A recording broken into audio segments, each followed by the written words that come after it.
বন্ধুরা, তোমরা কি কখনো নতুন ঝাড়ুতে চিরুনি দিয়ে দেখেছো কি হতে পারে? আর তার সাথে কিন্তু তোমাদের জন্য থাকছে প্রয়োজনীয় কিছু কিচেন টিপস অ্যান্ড ট্রিক্স। আশা করব বন্ধুরা আমার এই টিপসগুলো তোমাদের প্রত্যেকটা গৃহিণীর সংসারের কাজগুলোকে আরও কিন্তু দ্রুত করে দেবে। কারণ হচ্ছে বন্ধুরা, দেখবে এই টিপসগুলো ফলো করে যদি তোমরা সংসারে কাজ করো, ঘন্টার কাজগুলো সেকেন্ডেই হয়ে যাবে। কিছুটা হলেও তোমরা টাকাও সাশ্রয় করতে পারবে। তো আমি Sangita, welcome to my Sangita's lifestyle. আশা করছি তোমরা সবাই ভালো আছো। তো চলো বন্ধুরা, আজকে তোমাদের জন্য আমার প্রথম কি টিপস থাকছে। তো এই যে দেখো বন্ধুরা, হাতে যে আংটিগুলো আমরা পরে থাকি, অনেক সময় দেখা যায় আংটিগুলো কিন্তু অনেক বছর পরার কারণে হাতে কিন্তু টাইট হয়ে যায়। আর এই আংটিটা কিন্তু কোনোভাবেই আর বের হওয়া যায় না। তো দেখতেই পাচ্ছ এই আংটিটা কিন্তু এখানে কতটা দাগ হয়ে গিয়েছে, কারণ এই আংটিটা কিন্তু অনেক দিন হয়ে গিয়েছে, সেইভাবে কিন্তু বের করা যাচ্ছিল না। তো তখন তোমরা কি করবে দেখো, এই যে হাতে একটুখানি ভ্যাসলিন তোমরা নিয়ে নেবে। ভ্যাসলিন হোক বা হচ্ছে লোশন, সাবান, যাই হোক না কেন, তোমরা যদি এইভাবে একটু হাতে আঙুলে নিয়ে নাও, তাহলে দেখবে এইভাবে আংটিটা টান দেওয়ার ফলে তোমাদের এই যে আংটিটা কিন্তু একেবারেই খুলে যাবে। খুবই দ্রুতভাবে খুলে যাবে, আর একটুও কিন্তু কষ্টও হবে না, হাতে কোনোভাবে ব্যথাও পাবে না। আশা করব টিপসটা তোমাদের উপকারে আসবে। এবার চলে এলাম পরবর্তী টিপসে। বন্ধুরা, আমরা যখন এরকম কলাগুলোকে কেটে থাকি, অনেক নতুন গৃহিণীরা আছে কিন্তু এখনো পর্যন্ত সংসারে কিছু কিছু টিপস আছে যেগুলো কিন্তু তারা জানে না। দেখো বন্ধুরা, এই যে কলাটা আমি এখন এই যে ছেলে নিচ্ছি পিলারের সাহায্যে, এটা কিন্তু অনেক সময় দেখা যায় আমরা কলা কেটে যখন কলা এমনি রেখে দিয়ে থাকি, তখন কিন্তু কলাটা কালো হয়ে যায়। তো সেইভাবে তোমরা কি করবে, এরকম যখন তোমরা যে কোনো ধরনের কলা, কাঁচকলা হোক বা অন্য যে কোনো কলাই হোক না কেন, কাটার পরে যদি তোমরা একটুখানি লবণ বা জল দিয়ে রাখো বা একটুখানি হলুদ দিয়েই রাখো না কেন, তাহলে দেখবে তোমাদের কলাটা কিন্তু কখনোই কালো হয়ে যাবে না। এই যে দেখো, আমি কলাটা একটু জলের ভিতরে হলুদ দিয়ে ভালো করে কিন্তু ভিজিয়ে রেখে দিয়েছি। এটার ফলে কিন্তু কখনোই তোমাদের কলাটা একেবারে কালো হয়ে যাবে না, খুবই ভালো থাকবে। তারপর চলে যাব পরবর্তী টিপসে। এবারে টিপস হবে, দেখো এই যে আমি একটা পাত্রে কিছুটা পরিমাণে সয়াবিন তেল নিচ্ছি। বন্ধুরা দেখো, আমাদের বাজারে কিন্তু এখন সয়াবিন তেলের প্রচুর পরিমাণে দাম বেড়ে গিয়েছে। তো সেই ক্ষেত্রে আমরা গৃহিণীরা যদি সংসারে একটু হলেও টাকা সাশ্রয় করতে পারি, তাহলে কিন্তু খুবই ভালো হয়। তো সেই ক্ষেত্রে তোমরা যখন সয়াবিন তেলটা দিয়ে রান্না করবে, তখন এইভাবে যদি একটুখানি লবণ তোমরা আগে থেকে যদি তেলের ভিতরে দিয়ে রাখো, মানে যখন তোমরা যেটুকু তেল তোমাদের প্রয়োজন সেইটুকু তেলের ভিতরে যদি একটু লবণ তোমরা দিয়ে রাখো, তাহলে দেখবে কখনোই কিন্তু তোমাদের এই যে সয়াবিন তেলটা আছে রান্না করার সময় অল্প পরিমাণে, মানে যেটুকু পরিমাণে তোমরা রান্না করতে তার থেকেও অল্প একটু পরিমাণ দিলেও তোমাদের সয়াবিন তেলটাই কিন্তু রান্নাটা হয়ে যাবে। আর এটা তোমরা একটুখানি দিলেই কিন্তু যথেষ্ট। আশা করব টিপসটা ভালো লেগেছে। চলে এলাম পরবর্তী টিপসে। এবারে টিপস দেখো, এখানে কিন্তু আমি একটা শসা নিয়েছি। আর বন্ধুরা, আমরা কিন্তু অনেকেই জানি যে শসা যখন আমরা এরকম কেটে থাকি, বা অনেক সময় দেখা যায় কোনো একটা শসা তোমার তেতো হয়ে গিয়েছে বা খেতে একেবারে কিন্তু তেতো লাগে। তোমরা কি করবে, সব শসাই তো আর কেটে বোঝা যায় না কোন শসা তেতো হবে আর কোনটা ভালো হবে। তো তোমরা কি করবে, এইভাবে একটু শসায় হালকা পরিমাণে একটু লবণ দিয়ে দেবে। আর হালকা পরিমাণে লবণ দেওয়ার পরে তোমরা যদি এইভাবে জাস্ট একটু ঘষে নাও, তাহলে দেখবে তোমাদের শসা কিন্তু কখনোই তেতো হবে না। তারপরে তোমরা এইভাবে শসার খোসাটা ফেলে তোমরা যদি চাও শসাটাকে ধুয়ে তারপরে কিন্তু পিস করে কেটে নিতে পারো বা খেয়েও নিতে পারো। আশা করবো এই টিপসটাও তোমাদের উপকারে আসবে। এবার চলে এলাম পরবর্তী টিপসে। এবারে টিপস হবে, দেখো এখানে আমি কিছুটা পরিমাণে তোমার বেকিং সোডা নিয়েছি, আর নিয়ে নেব কিছুটা পরিমাণে লেবুর রস। বন্ধুরা, লেবুর রস আর বেকিং সোডা দিয়ে যে কাজটা আমরা করব, তো এই দুইটা জিনিসকে আগে ভালোভাবে কিন্তু মিশিয়ে নিতে হবে। তো এখানে দেখো, বেকিং সোডা আর লেবু দেওয়ার পরে একটা রিয়াকশন তৈরি হয়েছে, এটা কিন্তু অলরেডি কমে যাবে। একটু করে এরকম তোমরা একটু মিশিয়ে নেবে। মিশিয়ে নেওয়ার পরে এবার দেখো, এই যে পিলারগুলো থাকে এখানে দেখতেই তো পেয়েছো, আমি কিন্তু এটা দিয়ে কলার খোসা ছেলেছি, বা অনেক সময় কিন্তু অনেক তরি তরকারি খোসা আমরা ছেলে থাকি। তো বন্ধুরা, সেইভাবে দেখা যায় যে এই তরি তরকারির যে খোসার দাগটা থাকে না কষের, তার জন্য কিন্তু এই পিলারগুলোয় প্রচুর পরিমাণে ময়লা হয়ে থাকে।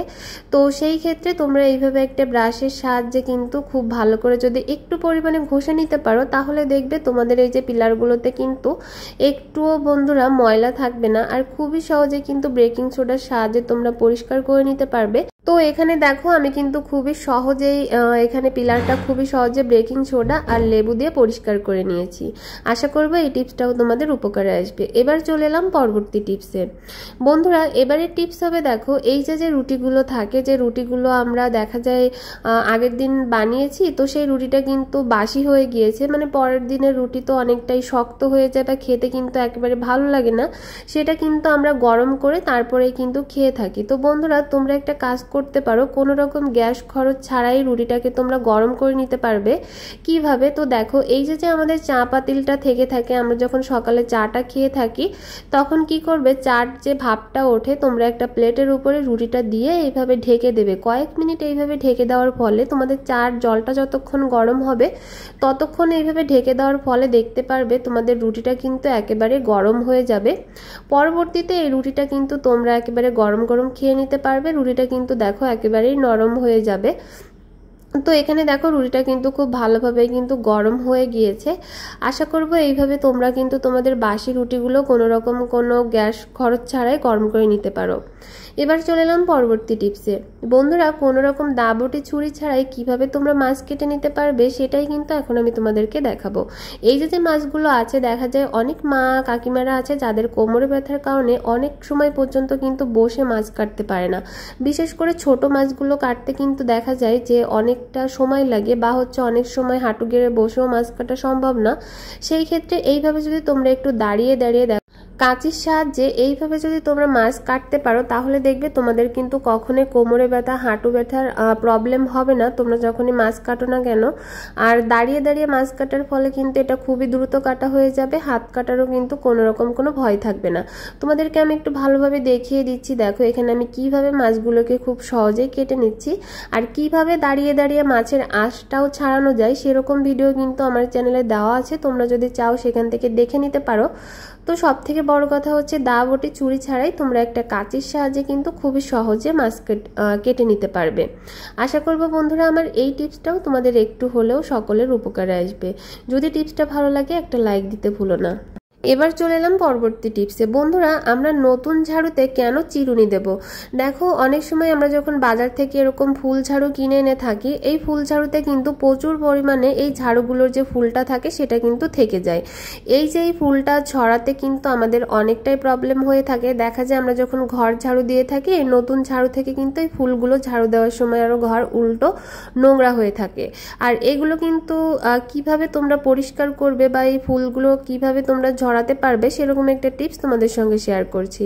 তো তোমাদের ঘরে যদি এরকম পুরনো কোনো চিরুনি থেকে থাকে, তোমরা চিরুনিটা নিয়ে জাস্ট এই যে ঝাড়ুটা দেখতে পাচ্ছ এই ঝাড়ুটাকে এইভাবে কিন্তু একটু চিরুনি দিয়ে নিলেই কিন্তু দেখো এই যে ফুলটা যে আছে সেটা কিন্তু বের হয়ে আসছে। বা তোমরা যদি চাও, এই দেখো আমি তোমাদেরকে একটু কাছ থেকেও দেখিয়ে দিচ্ছি যে কতটা সহজে একটা চিরুনির সাহায্যে কিন্তু তোমরা এইভাবে ঝাড়ুর যে ফুলটা আছে সেটা কিন্তু সম্পূর্ণ বের করে নিতে পারবে।